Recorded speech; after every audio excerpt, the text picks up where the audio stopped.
Hotstar पर release Arya पार के तीसरे एपिसोड की स्टार्टिंग में रूबन डॉक्टर से अपनी बीमारी के बारे में पूछता है, जिस पर डॉक्टर कहता है कि किसी कंक्लूजन पर आने से पहले उसे कुछ और टेस्ट करने पड़ेंगे। फिर पुलिस स्टेशन का सीन दिखाया जाता है जहाँ पुलिस सरजू को बेरहमी से मार रही होती है, तो सरजू इंस्पेक्टर के गले में काट लेता है। सरजू के पास से डॉक्टर संगमित्रा का कार्ड मिलता है, इसलिए डॉक्टर को पुलिस स्टेशन बुलाया जाता है। डॉक्टर इंस्पेक्टर को बताती है उसने किसी बच्ची को किडनैप नहीं किया, वो उसकी सगी बहन है और वो एक गवर्नमेंट प्रोटेक्ट टाइप से है। तभी त्यागी दलाल भी वीडियो देख स्टेशन पहुंच जाता है उस लड़के के बारे में जानने के लिए। वहां जाके त्यागी इंस्पेक्टर से सरजू को छोड़ने की बात करता है, तो इंस्पेक्टर भी घूस लेकर सरजू को छोड़ देता है। बाहर आते ही सरजू फिर से इंस्पेक्टर को मारने लगता है। अब पूछता है कि उसकी बहन कहाँ है, जिस पर डॉक्टर संगमित्रा उसे कहती है कि उसे पता है कि तारा कहाँ है, और फिर तीनों हॉस्पिटल आ जाते हैं जहाँ तारा एडमिट होती है। त्यागी सरजू को उसकी भाषा में बोलकर दिलासा देता है कि तारा ठीक हो जाएगी। डॉक्टर सरजू को बताती है कि तारा खतरे से बाहर है, तो उसे अभी 24 घंटे और हॉस्पिटल में रहना होगा। इसलिए त्यागी सरजू को रहने की व्यवस्था करता है और सरजू को ट्राइबल वेलफेयर के इंस्टीट्यूशन लेके आता है, जहाँ कई ट्राइबल लड़के तीरंदाजी सीख रहे होते हैं। त्यागी सरजू को एक कमरे में लेके जाता है, क्योंकि सरजू पहली बार शहर आया था, तो जाहिर सी बात है कि सब कुछ उसके लिए नया था। सरजू खुद को शीशे में देख हैरान हो जाता है। कमरे में लगे पंखे, नल जैसी चीजों को देख उसे बड़ा अजीब लगता है। त्यागी को बार बार धमकी भरे कॉल और मैसेज आ रहे होते हैं, इसलिए सरजू को वहां छोड़ अकेले बाहर निकल आता है, तो उसे कुछ गुंडे मिल जाते हैं। दूसरी तरफ स्पेशल क्राइम ऑफिस कसोटगढ़ में आदित्य रघु पाहन के बारे में बताता है, जो कि इलाके का मनी लॉन्ड्रर होता है। वो पॉलिटिशियन, ब्यूरोक्राट, बिजनेसमैन जैसे जिन लोगों के पास काला पैसा होता है, उन सब के बारे में उसके पास इंफॉर्मेशन होती है, और 2 दिन बाद रघु इन सब की लिस्ट होम मिनिस्टर के पास रखने वाला होता है।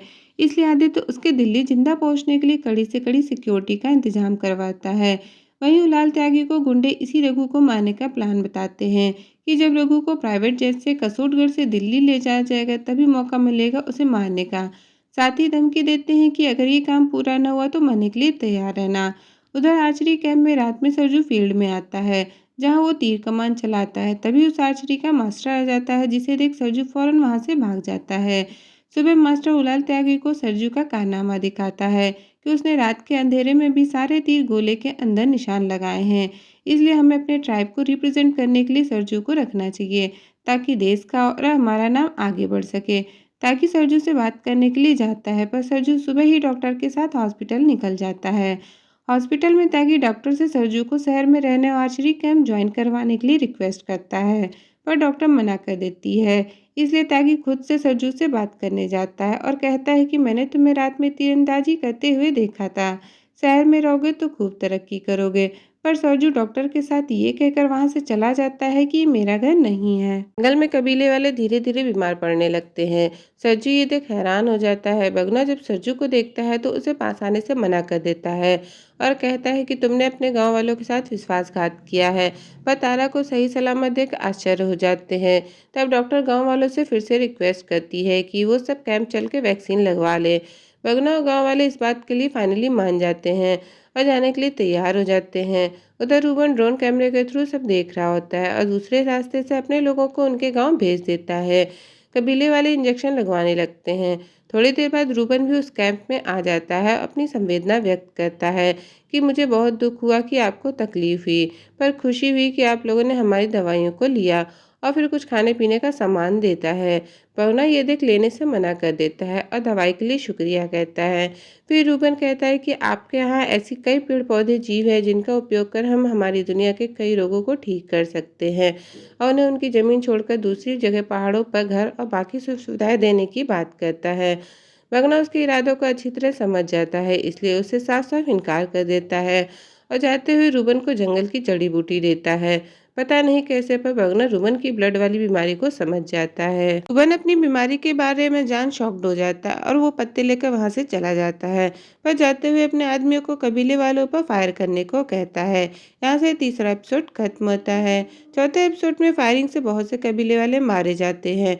बचे लोग फौरन जंगल के अंदर घुस जाते हैं। इसी दौरान कसोटगढ़ से कुछ किलोमीटर दूर पुलिस ऑफिसर आदित्य त्यागी को ढूंढने गया होता है, तो वहां उसे अपने सीनियर से झूठी न्यूज़ मिलती है कि कबीले वालों ने मेडिकल कैंप पर अटैक कर दिया है। दूसरी तरफ रूबन को उन पत्तों के खाने से असर होता है, पर उसकी बीमारी ठीक नहीं होती। तभी उसकी पत्नी फ़ोन कर उसे बताती है कि उसे कैंसर हुआ है और जॉर्जिया आकर अपना ट्रीटमेंट करने को कहती है। रूबन ये सुन परेशान हो जाता है। मेडिकल कैंप में रूबन के आदमी कबीले वालों के हथियार से कैंप के कर्मचारी को मार देते हैं, ताकि ऐसा लगे कि कबीले वालों ने मारा हो। सभी तो अपने कबीले वापस लौट जाते हैं, पर अंत में बगुना रह जाता है, जिसे रूबन के आदमी बेरहमी से मार देते हैं। सरजू ने बचाने आता है, पर बचा नहीं पाता। सरजू बगुना की लाश कबीले वालों के पास ले जाता है। बगुना को मरा देख सब बिलक बिलक कर रोने लगते हैं और उनके इस हाल का जिम्मेदार डॉक्टर को बताते हैं। कबीले का नया मुखिया किशन बनता है और सरजू डॉक्टर की मदद से अपने बाकी लोगों को खोजता है, फिर शहर की ओर निकल जाता है। रूबन के आदमी को पता चल जाता है कि सरजू शहर आने वाला है। उधर रूबन कबीले वालों के रक्षक भगवान की मूर्ति उठवा लेता है, जिसे देख काफी खुश होता है और भगना के दिए पत्तों को जंगल से और मंगवाने के लिए अपने आदमी को कहता है। उधर त्यागी के घर वसीम भाई के गुंडे आते हैं, जो त्यागी की बीवी और बच्चे को मारने की धमकी देते हुए रघु को मारने को कहते हैं। डॉक्टर भी त्यागी को कांटेक्ट कर देगोहाटी जंगल के बारे में बताती है और लोगों के बारे में इंफॉर्मेशन पाने के लिए मिलने को कहती है।